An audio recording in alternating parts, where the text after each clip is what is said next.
ಪರಿಶುದ್ಧನಾಗಿರುವಂಥ ದೇವ, ನಿನ್ನ ನಾಮಕ್ಕೆ ಸ್ತೋತ್ರ. ಯೇಸು ಕ್ರಿಸ್ತನ ಹೆಸರಿನಲ್ಲಿ ಅಪ್ಪ, ನಿನ್ನ ಮುಂದೆ ಮತ್ತೆ ಬಂದಿದ್ದೇನೆ ಸ್ವಾಮಿ. ನನ್ನನ್ನು ನೋಡಿ ಅಯ್ಯ, ನಾನು ಅನೇಕ ದೇವರ ಸೇವಕರು ಸೇವಕಿಗಳು ಕರ್ತನೆ ಅನೇಕ ವಾಕ್ಯಗಳನ್ನು ಬಿಡುತ್ತಾ ಇದ್ದಾರೆ, ಪ್ರಾರ್ಥನೆಗಳನ್ನು ಮಾಡುತ್ತಿದ್ದಾರೆ. ಆದರೂ ಸುಧಾ ಈ ಅಲ್ಪಳಿಗೂ ಸುಧಾ ಅನೇಕರು ಮನೆಗೆ ಬರುತ್ತಾರೆ, ಪ್ರಾರ್ಥನೆ ಮಾಡಿಸಿಕೊಳ್ಳುತ್ತಾರೆ, ಹೋಗುತ್ತಾರೆ ಸ್ವಾಮಿ.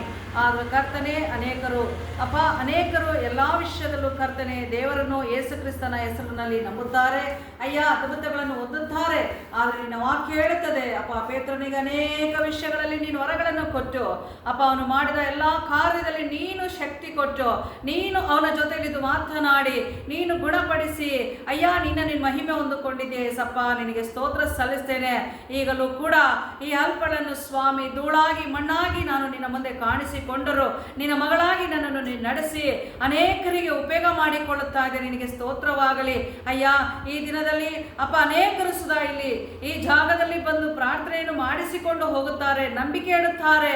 ಆದರೆ ಇಲ್ಲಿ ಬಂದು ಮಾಡಿಸಿಕೊಂಡು ಹೋಗುವಂಥ ಪ್ರಾರ್ಥನೆಯನ್ನು ಮಾಡಿಸಿಕೊಂಡು ಹೋಗುವಂಥ ಮಕ್ಕಳಿಗೆ ನಿನ್ನ ಜ್ಞಾನವನ್ನು ನಿನ್ನ ನಂಬಿಕೆಯನ್ನು ಕೊಟ್ಟು ಏಸಪ್ಪ ಆ ಮಕ್ಕಳನ್ನು ನೀನು ಆಶೀರ್ವದಿಸಿ ಆ ಮಕ್ಕಳಿಗೆ ನೀನು ತಾನೇ ನನ್ನ ದೇವನೆಂದು ತಿಳಿಸಿ ಆ ಹೃದಯದಲ್ಲಿ ನೀನು ವಾಸ ಮಾಡಿ ಕರ್ತನೆ, ಕಣ್ಣೀರಿಂದ ಬರುವಂಥ ಮಕ್ಕಳಿಗೆ, ವೇದನೆಯಿಂದ ಬರುವ ಮಕ್ಕಳಿಗೆ ಅಯ್ಯ, ಮನಃಶಾಂತಿ ಇಲ್ಲದೆ ಬರುವಂಥ ಮಕ್ಕಳಿಗೆ, ನೋವಲಿಂದ ಬರುವಂಥ ಮಕ್ಕಳಿಗೆ ಅಯ್ಯ, ನೀನು ನಿನ್ನ ಹೆಸರಿನಲ್ಲಿ ನಿನ್ನ ಜೀವವುಳ್ಳ ವಾಕ್ಯದ ಮೇರೆಗೆ ಅಯ್ಯ, ನೀನು ಮಾತನಾಡುವ ಮಾತಿನ ಮೇರೆಗೆ ಅಯ್ಯ, ನೀನು ಕರ್ತನೆ ಆ ಮಕ್ಕಳ ಜೊತೆಯಲ್ಲಿದ್ದು ಆ ಮಕ್ಕಳಿಗೆ ನೀನು ಸಹಾಯ ಮಾಡಿ ಆ ಮಕ್ಕಳನ್ನು ನೀನು ಗುಣಪಡಿಸುವ ದೇವನಾಗಿದ್ಯಾ. ಆ ಮಕ್ಕಳಿಗೆ ಸಮಾಧಾನವನ್ನು ತುಂಬುವ ದೇವನಾಗಿದ್ಯಾ. ನಾನೇ ದೇವರೆಂದು ಹೇಳಿ ಆ ಮಕ್ಕಳು ನಿನ್ನ ಮುಂದೆ ಬಂದು ನಿನ್ನಲ್ಲಿ ಅಯ್ಯ ಬೇಡುವ ಮಕ್ಕಳಾಗಿ ಅವರನ್ನು ನಡೆಸುವ ಏಸಪ್ಪ ನೀನಾಗಿದ್ಯಾ ಸ್ವಾಮಿ. ಅದಕ್ಕಾಗಿ ನಿನಗೆ ಸ್ತೋತ್ರವಾಗಲಿ. ಈ ದಿನದಲ್ಲಿ ಎಷ್ಟೋ ಮಕ್ಕಳು ಕಣ್ಣೀರಿಂದ ವೇದನೆಗಳಿಂದ ತುಂಬಿರುವಂತ ಮಕ್ಕಳನ್ನು ಸುಧಾ ನೀನು ಪರಲೋಕದಿಂದ ನೋಡಿ ಆ ಮಕ್ಕಳನ್ನು ಅಯ್ಯ, ಕುಟುಂಬಕ್ಕೆ ಸಮಾಧಾನವನ್ನು, ಆ ಕುಟುಂಬದ ಕಣ್ಣೀರನ್ನು, ಆ ಕುಟುಂಬದ ವೇದನೆಯನ್ನು ನೋಡಿ ಅಯ್ಯ ನೀನು ಸಹಾಯ ಮಾಡುವ ದೇವನಾಗಿರೋ ಅಯ್ಯ. ಮಕ್ಕಳಿಗೆ ನೀನು ತಾನೇ ನಾನಿದ್ದೇನೆ ಮಕ್ಕಳೇ, ಹೆದರಬೇಡಿರಿ, ನಾನೇ ನಿಮಗೆ ದೇವನು, ನಾನೇ ನಿನ್ನ ಕುಟುಂಬದ ಅರಸನೆಂದು ಹೇಳಿ, ನಾನೇ ನಿನ್ನ ಕುಟುಂಬದ ಯಜಮಾನನೆಂದು ಹೇಳಿ ಆ ಮಕ್ಕಳನ್ನು ನೀವು ಆಶೀರ್ವದಿಸಿ ಕರ್ತ. ನಿನ್ನ ಮಹಿಮೆ ಹೊಂದಿಕೋ ದೇವ. ನಿನ್ನ ಚಿತ್ತ ಒಳ್ಳೆದು ಕರ್ತನೆ, ನೀವು ಒಳ್ಳೆದನ್ನೇ ಮಾಡುವ ನನ್ನ ತಂದೆ ನೀನಾಗಿದ್ಯಾ ಸ್ವಾಮಿ.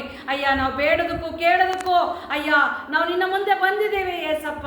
ಆ ಮಕ್ಕಳಿಗೆ ನೀನು ಸಹಾಯ ಮಾಡು ಅಯ್ಯ. ಗೊತ್ತಿಲ್ಲದವರಿಗೆ ನೀನು ಯಾರೆಂದು ಅವರ ಪರಿಚಯ ಮಾಡಿಕೊಳ್ಳುವ ಹಾಗೆ ಅವರ ಜೊತೆಯಲ್ಲಿ ನೀನು ಕಾರ್ಯ ಮಾಡು ತಂದೆ. ಅದಕ್ಕ ನಿನಗೆ ಸ್ತೋತ್ರ. ಈ ಸಮಯಕ್ಕಾಗಿ ನಿನಗೆ ಸ್ತೋತ್ರ ಸಲ್ಲಿಸ್ತೇನೆ ದೇವ. ಇದುವರೆಗೂ ನಮ್ಮ ಕೂಡ ಇದ್ದ ಇಮ್ಮಾನುವೇಲನೆ ಅವರ ಕೂಡಲು ನೀನಿದ್ದು ನೀನೊಬ್ಬನೇ ಮಹಿಮೆ ಹೊಂದಿಕೊಳ್ಳಬೇಕಾಗಿ ಅಯ್ಯ, ಅನೇಕರ ವಿಷಯಗಳಲ್ಲಿ ನಿನ್ನ ಮುಂದೆ ನಾನು ಬರುತ್ತೇನೆ ಸ್ವಾಮಿ. ಅಪ್ಪ, ನೀನು ನನ್ನ ಕೂಡ ಇದ್ದು ಅಯ್ಯ, ಯೆರೆಮೀಯನ ಜೊತೆಯಲ್ಲಿದ್ದಂಥ ನನ್ನ ದೇವರು ಈ ಅಲ್ಪಡ ಕೂಡಲು ಇದ್ದು ಅಯ್ಯ, ನೀನು ನನ್ನ ಕೂಡ ಮಾತನಾಡು ಅಯ್ಯ. ನಾನೆಲ್ಲ ಮಾತನಾಡೋದು, ನೀನು ಮಾತನಾಡಬೇಕು, ನೀನು ಅವ್ರ ಹೃದಯಗಳಲ್ಲಿ ಕಾರ್ಯ ಮಾಡಬೇಕು ಏಸಪ್ಪ. ನಿನಗೆ ಸ್ತೋತ್ರ ಸಲ್ಲಿಸ್ತೇನೆ. ಇದುವರೆಗೂ ನಡೆಸಿದ ಇಮ್ಮಾನುವೇಲನೆ ಇನ್ನು ಮುಂದಕ್ಕೂ ನೀನು ನಡೆಸಬೇಕು, ಆಧರಿಸಬೇಕು, ಬಲಪಡಿಸಬೇಕು, ಭದ್ರಪಡಿಸಬೇಕು. ನಿನ್ನ ಮಹಿಮೆ ಹೊಂದಿಕೊಳ್ಳಬೇಕಯ್ಯ. ಇದು ಕೊನೆಯ ಕಾಲವಾಗಿದೆ ಅಯ್ಯ. ಯೇಸು ಸ್ವಾಮಿ ಬರುತ್ತಾರೆ ಎಂದು ಹೇಳುತ್ತಾ ಇದ್ದಾರೆ ಅಯ್ಯ. ನೀನು ಬರ್ತೀಯ ಸ್ವಾಮಿ, ನೀನು ಬಂದು ನಮ್ಮನ್ನು ಕರೆದುಕೊಂಡು ಹೋಗ್ತೀಯ. ನಾವು ನಿನ್ನ ಮುಂದೆ ಬಂದರೆ ಸಾಲದು, ನಿನ್ನ ಮಕ್ಕಳು ಸುಧಾ ಅನೇಕರು ನಿನ್ನ ಮುಂದೆ ಬರಬೇಕು ದೇವ.